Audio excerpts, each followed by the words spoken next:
Hello everyone, I welcome you all to Divya Career. So students, in today's session we are going to discuss IEFS Module D Unit 2 which is Money Markets. इसके पहले हम लोग already module D unit 1 cover कर चुके हैं and before that we have covered all the chapters of module A. So I have play the separate playlist of IEFS. तो आपको अगर कोई भी पुराने सेशन आपके मिस हो गए हैं you can check it out in our playlist. Before starting with the session, do subscribe the YouTube channel and also press the bell icon to get the timely notification of all the uploaded videos. And for all the JIB related updates, do join our Telegram group. I have shared the link in the description box. So let's start with our today's session.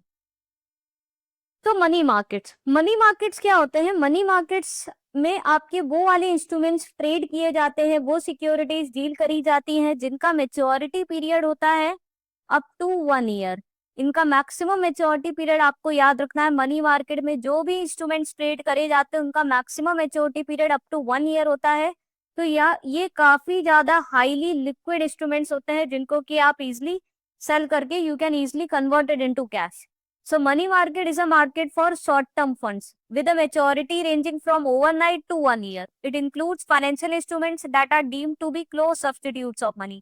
क्योंकि ये काफी highly liquid होता है, आप easily इसको cell कर सकते हो with in a short period of money and can easily convert into cash. इसीलिए इनको मनी का क्लोज सब्स्टिट्यूट्स भी कहा जाता है. अब मनी मार्केट के कुछ इंपॉर्टेंट फंक्शंस है जो आपको पता होने चाहिए. एक तो ये हेल्प करता है to meet the short term funds requirement. तो उनके बीच का मतलब डिमांड एंड सप्लाई कितना है उसके हिसाब से it helps to discover the price for that. Second, जो एफिशिएंट मार्केट क्लियरिंग प्राइस है, मतलब जिसपे एक्चुअल में ट्रेडिंग होनी चाहिए, okay, at which there is a demand and the supply is there, means एक इक्विलिब्रियम फोर्स जिसके through demand and supply decide होता है for the money market instruments. So it helps the borrower and lender to fulfil their borrowing and lending requirements in the money market. और तीसरा इसका important function होता है that is related to central bank. Money market का आपको पता होना चाहिए मनी मार्केट को रेगुलेट कौन करती है. So money market is regulated by reserve bank of India. So money market के थ्रू रिजर्व बैंक और भी चीजें करता है, जैसे कि जो फाइनेंशियल ये है आपके सेक्टर है, जैसे बैंक्स है, फाइनेंशियल इंस्टीट्यूशंस है जो लोन्स वगैरह प्रोवाइड करती है. Okay, so their loan should be link to the closely link to the repo rate. Okay, so money market में जैसे आरबीआई क्या है, ओपन मार्केट ऑपरेशंस कंडक्ट करता है through which it determine the amount of liquidity that should be present in the market, the cost at which the liquidity should be present in the market. तो actually जो monetary policy ये frame करता है जिसमें monetary rates, repo rates ये सब decide किए जाते हैं. सो मनी मार्केट के through RBI actually try to transmit that monetary policy impulses in our economy. Okay, क्योंकि यहाँ पर वो जैसे ओएमओस कंडक्ट करता है जहाँ गवर्नमेंट सिक्योरिटीज का परचेज एंड सेल करता है, थ्रू विच इट डिटरमाइन कि भाई कितना लिक्विडिटी मार्केट में होना चाहिए. अगर उसको लगता है कि बहुत ज्यादा लिक्विडिटी है, ओके, बहुत ज्यादा लिक्विडिटी है, तो उसको वो सक करता है बाय सेलिंग द ओएमओस. ओके, और या फिर उसको परचेज करता है. अगर उसको एब्जॉर्ब करना है, इंजेक्ट करना है, उसके हिसाब से they take different actions. Okay, तो उसके बारे में हम लोग अलग से बाद में समझेंगे. अभी चलिए हम लोग एक एक करके सारे इंस्ट्रूमेंट्स के बारे में देखते हैं. तो पहला आपका मनी मार्केट में call money, notice money and term market भी होता है जहां पे आपके short term liquid financial assets trade होते हैं. सो कॉल मनी क्या होता है? कॉल मनी मार्केट में जहां पे आपका लेंडिंग एंड बोरोइंग होता है that is done for a period of 1 day. So overnight lending and borrowing requirement is fulfilled through the call money market. Notice money market में जो बोरोइंग एंड लेंडिंग होता है that is done for a period ranging between 2 to 14 days. और term money market में time period is 14 days up to 1 year. अब जैसे मैंने बताया था आपका प्रीवियस ईयर में नोटिस मनी के ऊपर क्वेश्चन आया था जहां पर नोटिस मनी का पूछा था कि जो टाइम पीरियड होता है फॉर लेंडिंग एंड बोरिंग वो कितना होता है. So it ranges between 2 to 14 days. तो ये आपको याद होना चाहिए. मैक्सिमम मेच्योरिटी देखिए it is only up to 1 year which comes under your term money. Next हम लोग बात करेंगे प्रूडेंशियल लेंडिंग लिमिट्स. अब जो डिफरेंट बैंक्स है, एफआईज है जो call, notice, term money market में पार्टिसिपेट कर रही है एज अ लेंडर और एज अ बोरोअर, तो वो कितना लोन्स प्रोवाइड कर सकती है, उनकी क्या लेंडिंग लिमिट्स है. So prudential limits in respect of outstanding lending transaction is decided by the participants with the approval of their board. which is within the regulatory framework of the exposure norms prescribed by the Department of Regulation of RBI. So RBI का एक department of regulation है जिसने ये decide किया है कि maximum कितना exposure norms banks का हो सकता है okay in these money market. तो उसी के हिसाब से ही डिफरेंट बैंक्स की जो बोर्ड अप्रूव्ड पॉलिसीज डिसाइड होती है, उसमें डिसाइड होता है कि कितना ये लोग इनकी लेंडिंग लिमिट्स रहेगी in these markets. Okay, on a fortnightly average basis, lending should not exceed 25% of their capital funds, and on a single day should not exceed 50% of the capital funds. तो RBI का जो rule है, ठीक है, उसी वही exposure norms के अंदर में ही बैंक्स को अपनी बोर्ड अप्रूव्ड पॉलिसी होनी चाहिए। तो आरबीआई का क्या रूल है कि on A fortnightly average basis पे, जो हर 15 दिन का जो भी मतलब आता है उनका एवरेज, उसमें it shall not exceed 25% of their capital, और किसी भी दिन it shall not exceed 50% of their capital funds. This is there regarding their lending limits. Borrowing limits की बात करें तो उसमें ये टेबल है, and this table is very very important. इस पे आपके डायरेक्ट क्वेश्चंस प्रीवियस ईयर में पूछे जा चुके हैं। अब इसमें एक डेटा है जो थोड़ा ऑब्सोलीट है, which is in related to scheduled commercial banks. तो हमने जैसे आपको बताया था दिव्य करियर में आपको सारा का सारा एकदम अपडेटेड कंटेंट मिलेगा एज ऑफ 2026, क्योंकि मैकमिलन में बहुत सारी चीजें आपकी ऑब्सोलीट हो चुकी है। बुक्स आर एज पर 2023, तो बहुत सारा डेटा जो कि ऑब्सोलीट हो चुका है, बहुत सारे चेंजेस जो हो चुके हैं, which is important for your JIB 26 exam. उसके लिए आपके लिए Divya career is your best platform, जहां हम सिर्फ और सिर्फ अपडेटेड कंटेंट पे ही फोकस करते हैं।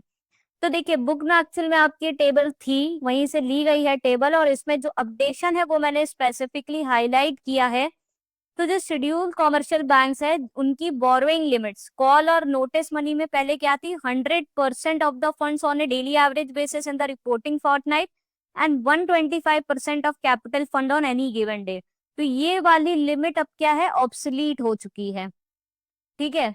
Now the schedule commercial banks they are now allowed to set up their own internal board approved limits for the borrowing in call and notice money. They are no longer bound by the rigid 100% of capital funds limit। जो पहले था कि 100% of capital funds इतनी ही boring limit हो सकती है, वो अब रिमूव हो चुकी है। अब उनकी इंटरनल बोर्ड अप्रूव्ड लिमिट हो सकती है, but it should be with in their overall inter bank liability gap. जो भी टोटल इनकी लाइबिलिटी हो सकती है इन दीज मार्केट, उसी की ही सीलिंग के अंदर में होनी चाहिए। बट ये जो रिजिड 100% ऑफ कैपिटल फंड्स वाली जो लिमिट थी वो रिमूव हो चुकी है। That is called the schedule commercial bank. But अगर स्मॉल फाइनेंस बैंक्स की बात करें, स्मॉल फाइनेंस बैंक्स के लिए ये वाली लिमिट अभी भी एप्लीकेबल है। So this is for the schedule commercial bank excluding small finance and payment banks. Payment banks RRBs इनके लिए अलग अलग लिमिट्स हैं, वो अभी हम देखेंगे। तो ये वाला जो सिर्फ इंटरनल बोर्ड अप्रूव लिमिट का जो कंसेशन है या एग्जेम्पशन है, वो सिर्फ अदर बैंक्स के लिए, which is except for your small finance banks. Term money market में तो पहले से ही इंटरनल बोर्ड अप्रूव्ड लिमिट था, तो कॉल एंड नोटिस मनी में भी इंटरनल बोर्ड अप्रूव्ड लिमिट हो गया है। स्मॉल फाइनेंस बैंक्स के लिए अभी भी यही वाला एप्लीकेबल है। पेमेंट और RRB के लिए क्या है, 100% of capital funds again on a daily average basis in the reporting fortnight and 125% of capital funds on any given day. अब पहले क्या था, रिपोर्टिंग भी ऐसे होता था, मतलब फ्राइडे के हिसाब से चलता था, वो भी हम देखेंगे CRR SLR के हिसाब से। उसमें भी रिपोर्टिंग अब फ्राइडे वाली चीज हट गई है। ओके, अब last day of the fortnight, मतलब महीने में 2 बार रिपोर्टिंग होनी है, तो last day of the fortnight is और last day of the month, उस हिसाब से रिपोर्टिंग होती है। कोऑपरेटिव बैंक्स, इसके ऊपर आपका प्रीवियस ईयर में क्वेश्चन आया था। इनकी मैक्सिमम बोरिंग लिमिट्स क्या है, in all the 3 market it is 2% of their aggregate deposit as at the end of previous financial year. So जो भी 31 मार्च को जो टोटल डिपॉजिट्स है इनका कोऑपरेटिव बैंक्स का, उसका 2% तक में ये लोग दौरे कर सकती है in these market. Primary dealers कौन होते हैं, जो मेनली गवर्नमेंट सिक्योरिटीज में डील करते हैं। इनकी क्या लिमिट है, कॉल एंड नोटिस मनी में बोरिंग लिमिट है 225% of their net own fund as at the end of previous financial year on a daily average basis in a reporting Fortnite.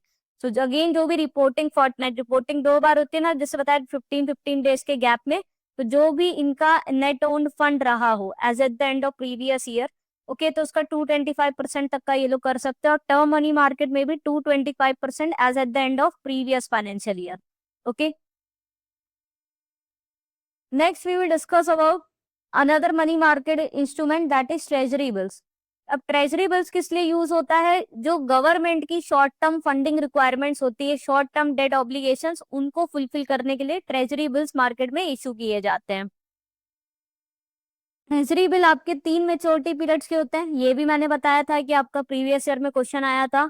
3 types के कौन कौन से होते हैं? एक 91 डे का होता है, 182 डे और एक 364 डे। ये आपको याद रखना है। It is done through the competitive bidding and through a non competitive bidding. Competitive bidding में मेनली बड़े जो इंस्टीट्यूशनल इन्वेस्टर्स है वो पार्टिसिपेट करते हैं। नॉन कॉम्पिटेटिव बिडिंग में आपके रिटेल इन्वेस्टर्स भी पार्टिसिपेट करते हैं। इन्वेस्टर्स कौन कौन हो सकते हैं? Any person who is Indian resident, वो इसमें इन्वेस्ट कर सकता है। It also includes NRIs, OCIs and foreign portfolio investors. तो ये याद रखिएगा कि सिर्फ और सिर्फ इंडियन रेसिडेंट ही नहीं, इसके साथ non resident Indians, overseas citizens of India and foreign portfolio investors, they are also allowed to invest in the treasury bills. Minimum issuance amount पहले 25,000 था, अब ये रिड्यूस करके कितना हो गया? 10,000। So minimum issuance amount treasury bills में 10,000 and in the multiples of 10,000। For retail investors, allocation is up to maximum of 5% within the notified amount. तो बाकी सारा किसको जाएगा? जो बड़े इंस्टीट्यूशनल इन्वेस्टर्स है, जो अदर बैंक्स है, फाइनेंशियल इंस्टीट्यूशंस है, उनको। रिटेल इन्वेस्टर्स इसमें मैक्सिमम लिमिट होगी up to 5%। Individual investors they can place the bid as per the non competitive scheme. हमने कहा था लोग सिर्फ नॉन कॉम्पिटेटिव बिडिंग के थ्रू पार्टिसिपेट करते हैं, that is through the retail direct portal, क्योंकि ये लोग नहीं डिसाइड कर सकते क्या प्राइस रेंज होगा, क्या होगा, ओके, वो कॉम्पिटेटिव बिडिंग में होता है। So they only participate through the non competitive. ये इसका रिटेल डायरेक्ट पोर्टल है, जहाँ पे एक रिटेल डायरेक्ट गिल्ट अकाउंट ये लोग ओपन करते हैं individual investors, and through that they could invest in these government securities which are traded actually on the e-Kuber platform of RBI. Next, instruments are quoted at the discounted price to the par value and redeem at par value. With the difference between issue price at par value representing the return on investment. मान लीजिए treasury bills का जो face value है वो है आपका 100 rupees, तो इसका जो इशुएंस प्राइस रहेगा वो मार्केट में इशू किया जाएगा एट ₹85। तो ये डिस्काउंटेड प्राइस में क्या है? इशू किया जाता है। जो भी फेस वैल्यू है उससे डिस्काउंटेड वैल्यू पे।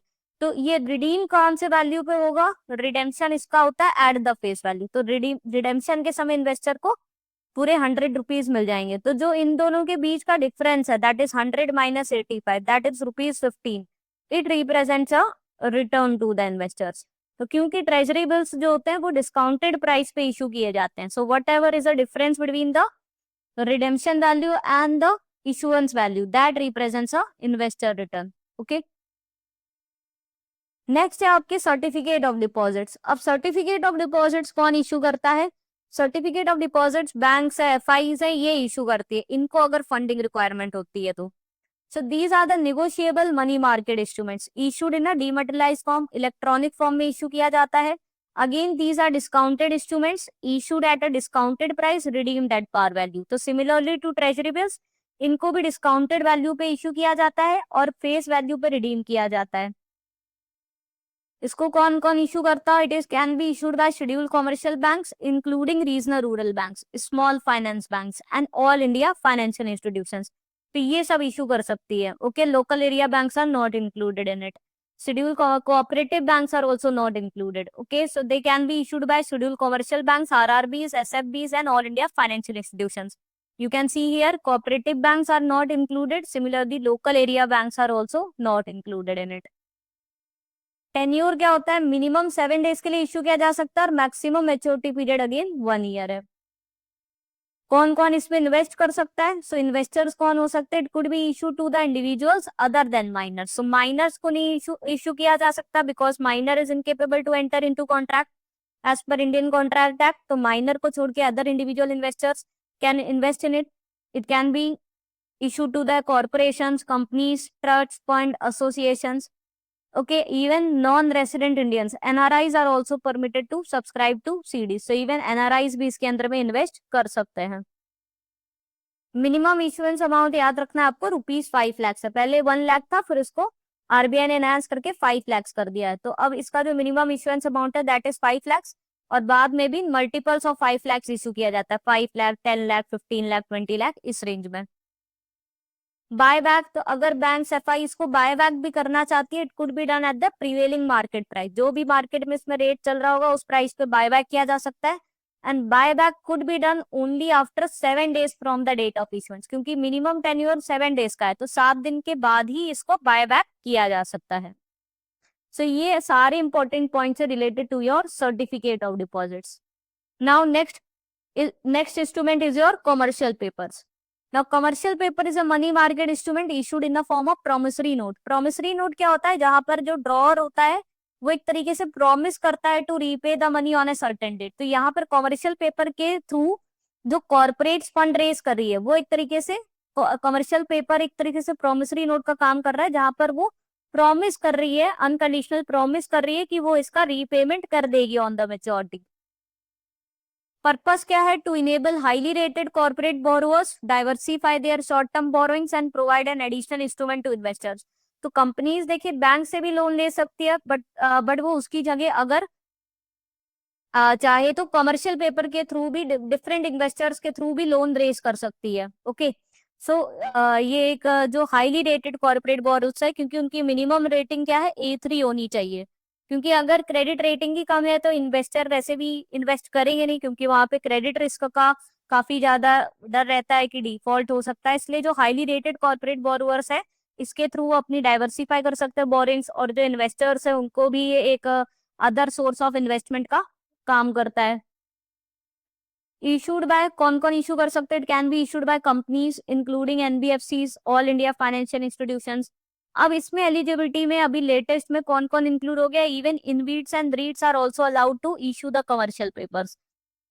इसके अलावा जो भी कोऑपरेटिव सोसाइटीज है, गवर्नमेंट एंटिटीज है, ट्रस्ट है, एलएलपीज है, वो कोई भी इसको इशू कर सकता है, who are having presence in India, ये आपको याद रखना है, and having the net worth of ₹100 crore और मोर। सो जो भी बॉडी कॉर्पोरेट इसको इशू कर रही है, they should have the presence in India, और उनका नेटवर्थ कम से कम 100 करोड़ का होना चाहिए। इन्वेस्टर्स की अगर बात करें, so all the residents, non residents who are permitted to invest in commercial papers under FEMA act, they are allowed to invest in it. Okay, but अगर किसी रिलेटेड पार्टीज के थ्रू इशू किया गया है तो कोई पर्सन इसमें इन्वेस्ट नहीं कर सकता, जो कि अगर एक कंपनी की सब्सिडरी ने मान लीजिए कमर्शियल पेपर इशू किया है तो उसी की दूसरी कंपनी इसमें इन्वेस्टमेंट नहीं कर सकती। मिनिमम क्रेडिट रेटिंग, इस पर भी प्रीवियस ईयर में क्वेश्चन आया था, ये आपको याद रखना है, minimum credit rating should be A3।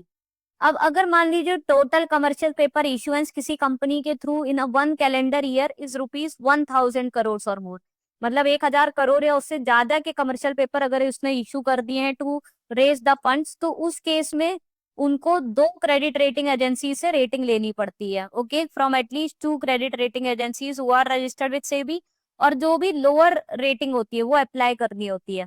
Okay, मतलब अगर 2 रेटिंग मिली, एक AAA मिल गई, एक मान लीजिए AA मिल गई, तो जो भी लोअर रेटिंग है वो एप्लीकेबल होती है। टेन्योर इसका भी मिनिमम 7 days है and maximum is up to 1 year। Minimum issuance amount again same है as of the CDs, again 5 lakhs and in multiples of 5 lakhs thereafter. Issuance of commercial papers with the call option or put option is now explicitly prohibited। अब इसमें ना तो call option allowed है, call option में जहाँ पे companies इसको before maturity redemption कर देती थी, या फिर पुट ऑप्शन जहाँ पे इन्वेस्टर इसको सेल कर सकता था at any time by exercising the option. तो इस तरीके का कॉल ऑप्शन और पुट ऑप्शन के साथ कमर्शियल पेपर इशू नहीं किए जा सकते। अगेन जो कंपनीज इसको बाय बैक कर सकती है at whatever as the prevailing market price, but it could be again brought back only after 7 days from the date of issuance. ठीक है, क्योंकि मिनिमम टेन्योर 7 days का है, इसलिए 7 दिन के बाद चाहे तो कंपनी इसको बाय बैक कर सकती है।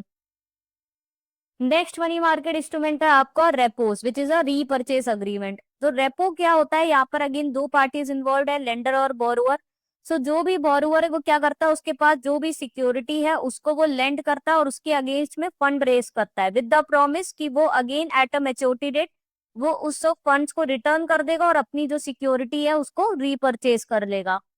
Okay, so repo is a repurchase agreement entered between eligible counterparties for borrowing and lending funds on a collateralized basis. तो ये collateralized basis पे होता है क्योंकि यहाँ पर एक collateral security involve होती है जिसको कि अगेन आप repurchase करोगे. So who are the eligible participants? Any regulated entity, any listed corporate, any unlisted company which has been issued special securities by the government, and all India financial institutions. So these are the eligible participants who can participate in these repo market. So एक तरीके से क्या है, दो parties involve है, एक lender है, lender of money you can say, और एक है आपका बोरोअर ऑफ मनी जिसको कि पैसों की रिक्वायरमेंट है. सो जो बोरोअर ऑफ मनी है उसके पास सफिशिएंट अमाउंट का सिक्योरिटी होनी चाहिए. तो रेपो के अंदर में वो अपनी सिक्योरिटी को क्या है, लेंडर के पास ट्रांसफर करती है और लेंडर बोरोअर को फंड्स ट्रांसफर करता है किसी स्पेसिफिक टाइम पीरियड के लिए. मान लीजिए 20 डेज के लिए किया गया, तो आफ्टर 20 डेज बोरोअर इस फंड्स को रिटर्न कर देगा और इस सिक्योरिटी जो इसने लेंडर को ट्रांसफर करी थी इसको वापस से रीपरचेज कर लेगा. ओके, सो इस तरीके से रेपो ट्रांजेक्शन वर्क करता है. Now similar to repo there is a tri party repo. अभी हमने रेपो में देखा दो पार्टीज इन्वॉल्व थी, लेंडर और बोरोवर. ट्राई पार्टी रेपो में एक थर्ड पार्टी भी इन्वॉल्व होती है which is known as tri party agent, जो एक इंटरमीडियरी का काम करती है between the two parties to repo, जो कि डिफरेंट सर्विसेज प्रोवाइड करती है. Tri party agent like selecting the collateral, ensuring payment and settlement, custody and management during life of transaction. तो जैसे बायर्स और लेंडर ये तो इन्वॉल्व है ही, इसके साथ साथ आपका ट्राई पार्टी एजेंट होता है जो कि कितना कोलेटरल रखना है, ओके, उसको सेलेक्ट करता है, daily mark to market margin maintain हो रहा है कि नहीं उसको इंश्योर करता है, पेमेंट और सेटलमेंट, ओके, सिक्योरिटी फंड्स इसको इंश्योर करता है. ओके, तो ये उसका काम करता है. Tri party agent does not participate in the risk of transaction. अब इसमें कोई भी अगर रिस्क इन्वॉल्व है, okay, may be the creditors you can say, so he does not participate in the risk involve. Try party agent के जैसे कौन कौन काम कर सकता है, clearing corporation of India limited and national stock exchange. So these are the two approved tri party agents. Okay, next is your bill rediscounting scheme. अब bill rediscounting scheme क्या होती है, जैसे कि मान लीजिए सेलर्स और बायर्स इन्वॉल्व होते हैं. जैसे गुड्स अगर सेलर ने सेल किया ऑन द क्रेडिट, उधार पे माल बेचा, उसके अगेंस्ट में ट्रेड बिल रेज हुए, तो वो मान लीजिए जो सेलर ने जो ट्रेड बिल रेज करे by selling the goods on credit, तो उसको वो क्या करता है, बैंक्स के पास जाके डिस्काउंट करवा सकता है. तो डिस्काउंट कराने पर क्या होता है, उसको इमीडिएट पेमेंट्स मिल जाता है सेलर को. He does not have to wait for the maturity of the bills. तो बैंक्स इसके अगेंस्ट में इसको इमीडिएट पेमेंट दे देती है. अब बैंक्स को भी फंड की रिक्वायरमेंट है तो क्या कर सकती है, इस बिल को वो रीडिस्काउंट करवा सकती है विद अदर बैंक्स. और इसके अगेंस्ट में ये सेकंड बैंक हो गई, ओके, इसके पास जाकर फर्स्ट बैंक ने रीडिस्काउंट करवाया और इसके अगेंस्ट में वो बैंक सेकंड बैंक को क्या देती है, DUPN, which is derivative usance promissory note. जहां पर ये प्रोमिसरी नोट एक तरीके से दे रही है, विच जहां पर वो प्रॉमिस करती है कि मेच्योरिटी पीरियड जो होगा बिल का उस पे इसको पेमेंट मिल जाएगा. Now these DUPNs are backed by these bills of exchange. जो ट्रेड बिल्स है इसके थ्रू बैक्ड होते हैं, जो कि किसने प्रॉमिस किया है, जो कि एक तरीके से सेलर्स ने डिस्काउंट करवाए थे बैंक्स के पास, जहां पर ड्यू डेट पे बायर एक्चुअली में पेमेंट देगा और इस तरीके से ये पूरा सेटलमेंट होता है. So BRDS is a re-discounting of trade bills which has already been purchased by or discounted with the banks by the customers. तो ये जो बिल्स जो कि सेलर ने डिस्काउंट करवा दिए थे बैंक्स के पास, तो बैंक्स उसको वापस से रीडिस्काउंट करवाती है with other banks. To provide the liquidity and to promote the bill culture in economy, RBI formulated the scheme where banks may raise funds by issuance of these DUPN in convenient lots. तो अब क्योंकि इस bank first ने तो discount कर दिए थे bills और इमीडिएट पेमेंट सेलर को प्रोवाइड कर दिया था, बट अगर इस फर्स्ट बैंक को भी फंड्स की रिक्वायरमेंट है तो इसी बिल्स को ले जाकर दूसरी बैंक्स के पास रीडिस्काउंट करवा देगी by the issuance of these promissory note. So they are issued in the convenient lots and the maturities on the strength of genuine trade bills discounted by it. तो इस backing किसकी है, उस trade bill की है जो इन्होंने discount किया था. So this scheme is known as BRDS. यार tenure आपको याद रखना है, the minimum tenure of BRDS transaction is 15 days and maximum tenure is 90 days. Okay, maximum tenure 90 days का, इसीलिए जो अनएक्सपायर्ड टेन्योर बिल का जो हो सकता है, unexpired minimum unexpired tenure of bill maximum should not be more than 90 days, maximum 90 days के ही ये बिल्स होने चाहिए, मतलब 90 डेज के बाद इसका पेमेंट हो जाना चाहिए from the buyer side. And the bill of exchange also should be unencumbered, और किसी पार्टी का इसके ऊपर क्लेम नहीं होना चाहिए। ओके, तो ये सब कंडीशंस फॉलो होने चाहिए। Next is your LTROs which are long term repo operations. तो देखिए, रेपो के अंदर में हमने देखा था आरबीआई क्या करती है, मनी लेंड करती है to the banks at the repo rate, और वो जो मनी लेंड करती है that is done mainly for the maximum 28 days. Okay, but long term repo operations के अंदर में आरबीआई बैंक्स को मनी प्रोवाइड करती है फॉर द लॉन्गर टेन्यूर। इसमें जो टेन्योर डिसाइडेड है दैट इज 1 ईयर और 3 इयर्स, दो टेन्योर के लिए लोन्स प्रोवाइड करती है आरबीआई बैंक्स को eight the repo rate against the collateral, against वही गवर्नमेंट सिक्योरिटीज लेगी, उसी के अगेंस्ट में क्या है, फंड्स प्रोवाइड करती है। अब देखिए, जो नॉर्मल रेपो रेट होता है, रेपो होता है, वहां पर आरबीआई बैंक्स को लोन्स देती है फॉर मैक्सिमम 28 डेज। बट अगर बैंक्स को मान लीजिए कॉर्पोरेट्स को लोन देना है फॉर द लॉन्गर टेन्योर, तो वहां पे बैंक्स का असेट लायबिलिटी मिसमैच हो जाता है, क्योंकि बैंक को तो आरबीआई को 28 डेज में उसका रीपेमेंट करना पड़ेगा, बट बैंक को कंपनी रीपे कब करेगी, आफ्टर 2 ईयर 3 ईयर, जितने टाइम पीरियड के लिए लोन दिया है। ओके, तो उसी मिसमैच को रिमूव करने के लिए आरबीआई ने LTRO स्टार्ट किया, जिससे कि sufficient amount of loan in productive sectors को पहुंच सके और बैंक्स का भी एसेट लायबिलिटी मिसमैनेजमेंट ना हो।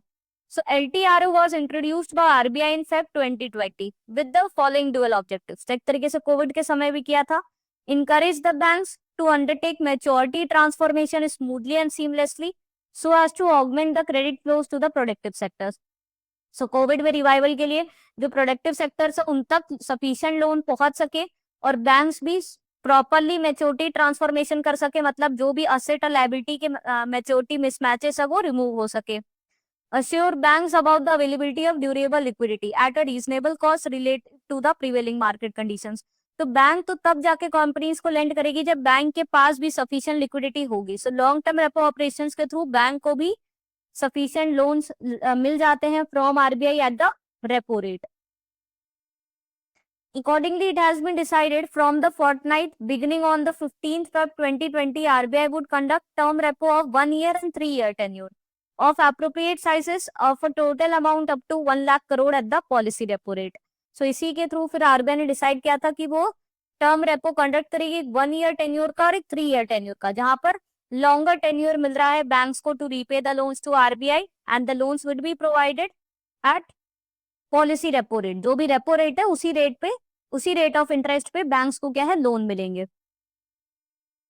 Next is your TRO which is targeted long term repo operations.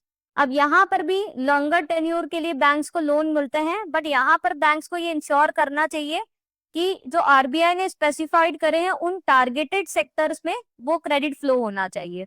Okay, जैसे इसके अंदर में एनबीएफसीज MFI लिखा था कि बैंक्स को वो सफिशिएंट क्रेडिट क्या है इन एनबीएफसीज को देना चाहिए, माइक्रो फाइनेंस इंस्टीट्यूशंस को देना चाहिए, कि वो लोग फिर उसको वीकर इकोनॉमिकली वीकर सेक्शंस को दे सके। So TLTROs are the long-term repo operations conducted by RBI to ensure adequate liquidity at longer period for the specific sector. So it is targeted to meet the needs of specific sectors. The purpose of TLTRO is to ensure enough liquidity in the market, like the corporate bond market, and their yield do not go up in the context of COVID setback. So COVID की वजह से उनपे क्या है, unnecessary वो disadvantageous situation ना हो, उनका यील्ड जबरदस्ती बहुत ज्यादा हाई ना जाए। TLTROs are exempted from the regulatory requirement of cash reserve ratio for the equivalent of incremental credit disbursed by banks as loan.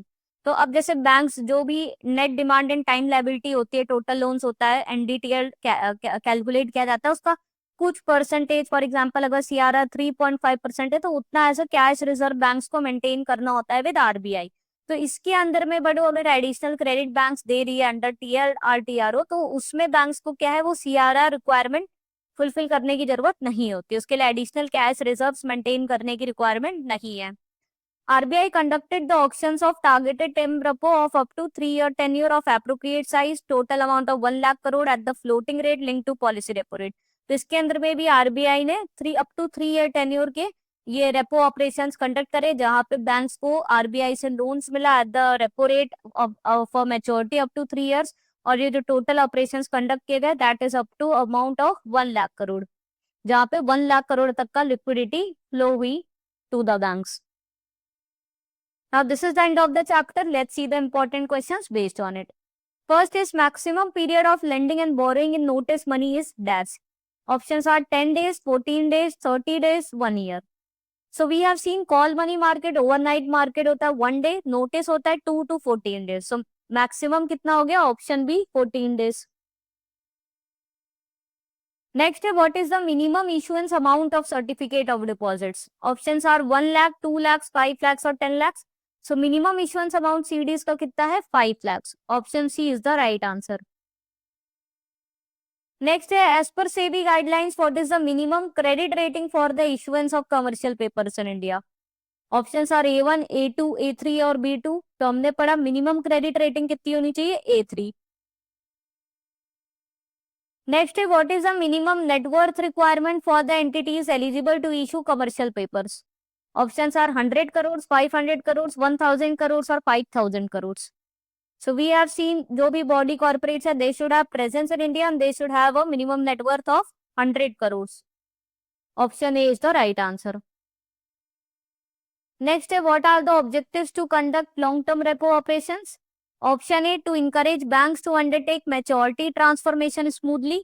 Option B, augment the credit flow to the productive sectors. Option C, provide banks the liquidity at reasonable cost. Option D, all of the above. So हमने देखे थे सारे objectives थे कि bank का जो भी maturity transformation है वो प्रॉपरली हो सके, जो एसेट लायबिलिटी मिसमैचेस ना हो, साथ में sufficient amount of loans flow हो सके to the productive sectors of economy, और बैंक को भी जो सफिशिएंट लिक्विडिटी, सफिशिएंट लोन्स मिल सके at a policy repo rate. So option D, all of the above is the right answer. So students, इसके साथ हमारा आज का सेशन यही ओवर होता है. आपको यूजफुल इन्फॉर्मेटिव लगा हो जरूर से सेशन को लाइक करके चैनल को सब्सक्राइब कर दीजिए, बेल आइकन प्रेस कर दीजिए to get the timely notification of all the uploaded videos. And for all the JIB related updates, do join our Telegram group. I have shared the link in the description box. See you in the next session. Thank you.